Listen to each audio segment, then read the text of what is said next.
You know who my next guest is. You've seen him everywhere. Diego Sanchez back here on the program. He's going to be fighting Craig White at UFC 228 on September 8th. Live from the sauna. Diego, how are you, man? I'm doing fantastic. Excited about this fight. I feel great and ready to go steamroll this guy and get him out of there. Absolutely, man. What's on the agenda today? I know you're in the sauna now. It's trying to get fixed or whatever, but what's the plan for today? You know what? The plan for today is I pretty much got all the work done.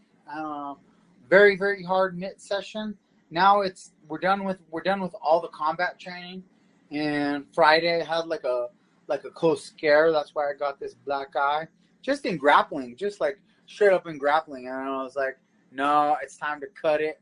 We don't want to risk getting cut, some weird freak injury happening. You know, I have 12 days to the fight. There's no reason to risk it, you know. So I'm prepared. I'm ready. And technically, it will be better if I work the mitts every day with Winklejohn and drill with my wrestling coaches, drill with my jiu-jitsu coaches, do all the drilling and put the technique here in the mind and rest up. And my weight is good, so we're gonna rest and we're gonna eat and we're gonna go into this fight strong. And that's about it. That's the agenda. I leave on Sunday or Monday. I always try to leave a day before the Tuesday fight day. Fight day can be so hectic. This fight time, I'm going to actually be the first fight on Fight Pass. So I'm like, I think my media load will be a little smaller this time. And so I'm looking forward to that. But at the same time, I'm like, you know what? I get to go in there. I'm first on deck. You know what I mean? I don't have to wait for, I was sitting there watching fights. I mean, it's like I'm going to go to the arena and it's going to be go time. I'm the first one on deck and I'm excited for that. It gives Craig White less time to recover from his weight cut. He's a pretty big guy. He walks around at 6'2". So all my training's been with a bunch of middleweights and light heavyweights and I feel great. Healthy. Yeah, who are some of the bigger bodies you've been working with at Jackson's? The list goes on and on, man. I got so many guys here. It's just big guys, heavyweights. There's a bunch of guys, no big namers, no big name guys that you would recognize. Yeah. Okay. No worries. Well, that's always good getting the up and comers. How about recovery? How has that been during training camp? I know you do the CBD stuff. What's sort of the go-to right now for training camp? You know what? Training camp's been great. I have a planned ice bath after this interview. I'll be jumping in the ice bath, and it's one of the things that I do. Of course, the Terphouse CBD is amazing. That has helped me with the sparring. Because that's something that we must do in mixed martial arts. I've heard of Robbie Lawler going 4 years or something without sparring, but that's unheard of. I know that you need to work on your timing. You need to work on your distance and your timing, and putting together everything that you do on the mitts, everything you do in your training. Especially putting strikes and wrestling together. You got to practice it. So you got to spar. Yeah, no, that's great. How about you mentioned the weight cut? I guess it's going pretty well. Getting down to 170.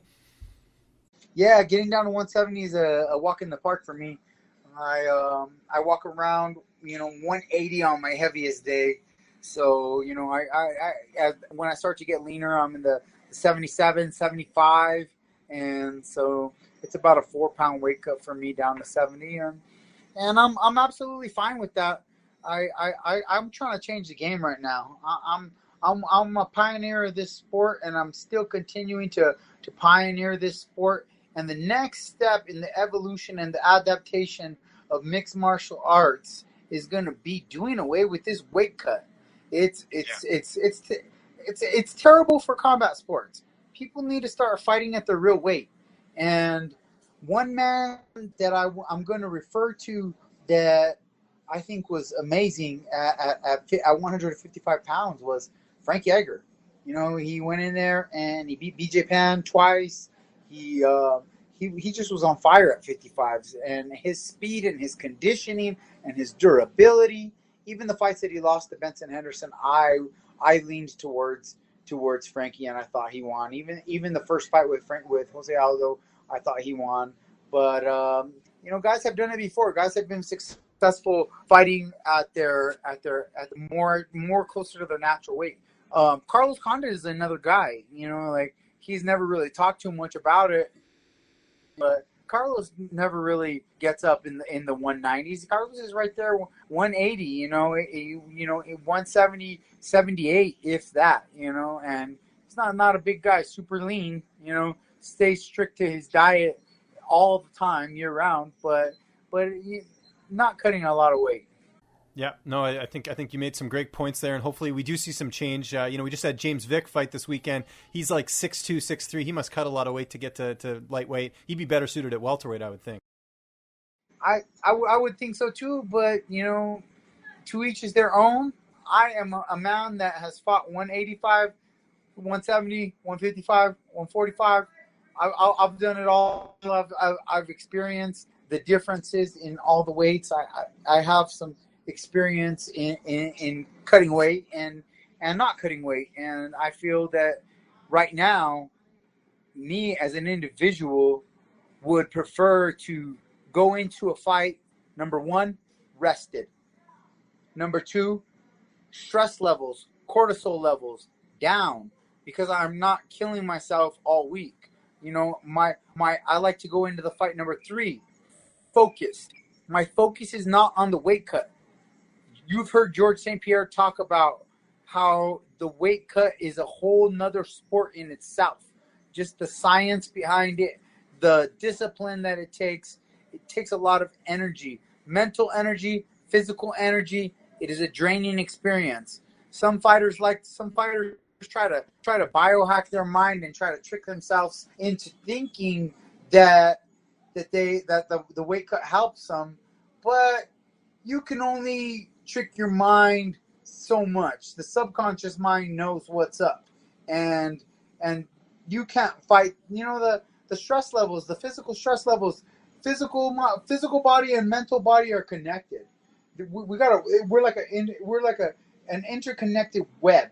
The stress in your physical body is going to stress your mental body, going to stress your emotional body, and it's all one. We're all one. We're like a triangle, mental, physical, emotional, and it affects you when you're going into battle. I think that at the end of the day, you want to be at your strongest. You want to be at your most durable. You want to have your full strength. You want your legs to be fully recovered so that you'll have that quick twitch, fast kicks, fast takedowns. You want your arms recovered. You want your body feeling strong, and you're going to have some good rest. I never rested on that Thursday before Friday morning, early morning early morning weigh-ins. I never rested. I tried melatonin. I tried all the natural sleeping pills. I tried all that sleep stuff. Try to get a night of rest after you. Okay, so my weight cut was, I would get as lean as I could. I'd be down to 165. And then at 165, I would pull salts and carbs out 10 days before the fight. And then I would get down to about 163. So from 163, I'm still cutting, 8-9 pounds down to 155. In the night of the fight, it was stressful. It was hard. I wasn't at my peak, and I'm looking to fight at my strongest, fight at my peak. And I'm going into this fight with a ton of passion, a ton of aggression, and I'm looking to bring back some of the old school nightmare. Like, no more Mr. Nice Guy. Like, I'm not trying to be friends with this guy. I'm trying to be a murderer. I'm trying to be a straight killer. Like, that's it. Like, I've done it. I know. I remember Diego Sanchez in the beginning was a murderer. He was a killer. He had bad intentions going into the fight. I wanted to hurt these guys. I didn't want to even submit them. I didn't even want to submit them because I didn't want them to say, "Oh, I got caught in a submission." I want them to never ever want to fight me again because I beat him down so bad. And that's the type of aggression that I'm bringing into this fight. I have it inside of me. I've been Mr. Zen. I've been Mr. Holy Christian. And I am a Christian, and God is the center of my life, and Jesus is the Lord and my Savior. But you know what I mean? When it comes to fighting, you gotta be a savage in there. You gotta be. He's going in there. He's going in there. He's making the choice to go in there with me. He's making the choice to go in there with the savage killer. So it ain't me doing it to him. It's him doing it to himself. This is who I am. I'm gonna be a savage murderer killer when I get in there on September 9th. It's gonna be an ass whooping, and I'm looking to go in there and run through this guy in the first round. I'm not messing around. I'm coming forward, and I'm not coming to play the little game. Like, you see these guys, they play the little game. It's called okay, let's move around. Oh, let's touch feel. Oh, let's try to find out who could land a shot. Oh, okay, feel each other out. Oh, throw kicks. Oh, move. Throw kicks. Oh, throw punches. Hell no. I ain't trying to play that game, man. I ain't trying to get caught playing. I ain't trying to get caught with a hot one on the chin playing a little game. This ain't a game. I'm going in there and I'm coming forward to hunt you. If you try to run, I'm gonna cut the cage off. Like those days are done. Those days are done. I went through the evolution process of finding out. As a martial artist, you're gonna go through waves, man. You're gonna go through ups. You're gonna go through downs. You're gonna try new techniques, see what works for you. This, that, as you evolve and you adapt, you're gonna come full circle. I've done it. I ain't playing that game. Like I watched Ellenberger this weekend, man. Ellenberger's my homie, and I watched him play that game with that other guy he fought. They played that little game of striking. Man, we got little tiny gloves on, man. You playing that game? It's a roll of the dice, and just like Justin Gagey said, it could have been him. It could have been him on the ground. He said it. He said he understands the sport. He knows it could have been him laying down face down on the floor. You play that game, you're playing a game with chance. Yeah, the faster guy. I think the faster, more focused fighter is going to have a better chance of winning that game. And I think that for me, I fought at 55s for a long time. I fought some wars at 55s. I had some great fights at 55, some good wins, and I had those two rough losses, those two rough KO losses that I had. And you know what I figured out was the weight cut for me was so draining on my focus. Not only was it draining on my focus, but my speed. I was not all there. I was not all there when I stepped into the cage because I was not fully rested and I was not fully recovered. I was not. It was impossible, especially once they took the IVs away. It was impossible to be completely rehydrated, completely rested, and completely recovered. No, I was not. I was fatigued and I was slower. And so not only was my body slower, my mind was slower. And if you're in there fighting with a slower mind, you might get KO'd. It happened to me twice. And so now I'm back up to 170. Yeah, my last fight didn't go the way I wanted it to go with Matt Brown. You know what? I was fighting great. I had him hurt. I was winning. I know I was winning the fight. I had him right where I wanted him. He hit me with an elbow to the back of the head. The referee decided that he was too slow to not see that it was to the back of the head. And he didn't have the balls to say, oh, that's a disqualifying shot because he didn't want to look bad on TV. And same for the announcers and same for everybody. I got screwed. I got the short end of the stick. I didn't cry. I didn't complain. I took it like a man. I said, you know what? Matt Brown's a warrior. And the reason why I took it like a man was because, you know what? If he and me and Matt Brown were in the desert fighting for that last drip of water, yeah, he would have got me with the KO. And I'm a real no holds bar fighter. I'm a street fighter. I'm a street fighter from my roots. And so When Matt Brown, he got me, I said, you know what? Had it been a street fight, he would have got me. Never again. Never again will someone catch my kick and elbow me while I'm trying to kick out. I don't even know how he reached me with that elbow. He's a really long guy. I don't even know how he reached me with them long ass elbows that he got. I don't know, but he did. He reached me. He hit me directly in the back of the head. He seen exactly where he threw the elbow. It was an illegal shot. And now a lot of people out there that are negative want to say, oh, Diego should retire. Oh, he should be done. Well, you know what? I got hit in the back of the head with an illegal shot. You know what? I'm going to show everybody. On Saturday night. I'm going to show everybody who I am, what I'm about, and where my evolution process has taken me. My anti-aging protocols, what I do on a daily. I'm young, man. Y'all think I'm young? Y'all think I'm old? I'm young. Young-minded, young body, young spirit. Oh, I'm playful and I'm having fun and I'm not done. Oh, let's get it, baby. Nice. I love it, man. That's awesome. Before I let you go here, obviously, we saw a few weeks ago the Ultimate Fighter Season 1 cast. You guys got together. Obviously, they're closing the gym. How was that getting to reconnect with all the old guys from the cast? Oh yeah, man, that was great, man. It was a good night. It was a good night to catch up with all those dudes. They're all good dudes, man. They're excited to see my fight. They all call me the last man standing. And it was just good times. Nice dinner. Got to hook up with everybody. And man, everybody was just so happy for each other, to see everybody doing good.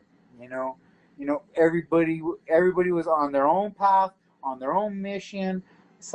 Most of us families, kids, some of them still single men, but but we were all just so happy for each other. Everybody successful in their own right. The only one that didn't show up was Koscheck. He was like, I'm past this. I'm past this. And if you guys don't want to pay me, I'm not gonna show up. So Koscheck being Koscheck, I ain't gonna say nothing else. I still loved your fight the most from that season. That was a war. That was a great fight. Yeah, it was a good fight. It was a good win. Me and Kaz, we went to war. And then that second time around, he was a smart man. He said, I ain't gonna go to war with this guy. I'm gonna play a stick and move. I'm gonna use my athleticism and my speed. And he was able to outpoint me on that one. Wasn't that the one where you had the sushi? You had the food poisoning before that? No, I had a staph infection. Oh, staph infection. That's right. Yeah. I've had such a crazy career that I've gone through. It's been so long. It's hard to keep track of all the things that have happened. I've gone through injuries. I've gone through. There was a fight that I did get food poisoning. That was the last time I fought in Dallas. So this time when I go back to Dallas, no sushi. I'm not eating no raw nothing. And it wasn't sushi. It was like a beef tartare. Oh right, okay. Yeah. But like the craziness in me was like, I need that rawness, raw meat, raw diet. I could eat raw diet. My digestive system's so on point right now. I could eat anything. And I was like, I need the animal. The animal in me needs the raw meat. And that was a huge mistake. And like, I even had talked to Mike Dosha, and I was like, what do you think I was like, what do you think for dinner? I was like, sushi. I don't know. I was all salmon and sweet potato for dinner. He's like, yeah, I like that meal. He said, that's a good one. And then I got to the restaurant, man, and you know how it is. When you're cutting weight, and you're like, you finally get to eat, and you have been cutting weight like crazy all camp. You're like, you see the menu in this nice restaurant, you're just like, bring it all to me. And at 24, you could do that. At 23, you could do that. But not at 31, you can't do that.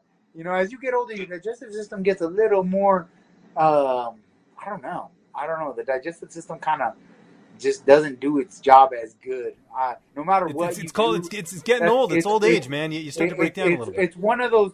It's one of those things that you can't really biohack.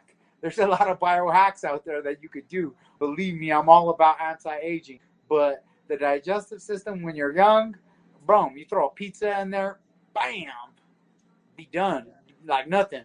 Now at 36, a pizza, I'd be like sitting here with like a pizza in my stomach, being like, where you gonna go? You gonna sit there for a week? Like, that's true, yeah. I don't even eat pizza no more. I used to love pizza. Post fight meal, pizza. Oh, the best. I don't even eat it no more. Maybe one slice if I was in New York, but not too much pizza, not too much dairy.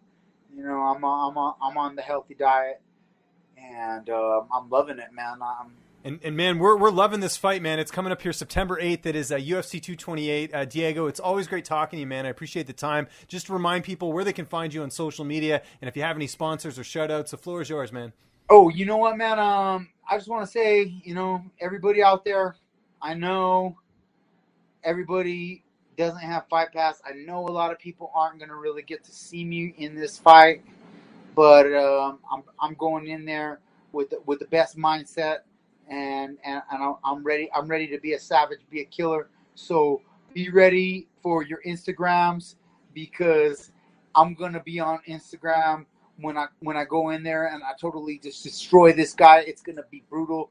It's gonna be savage, and it will be on Instagram. I know it's gonna make it to Instagram, and everybody's gonna be watching.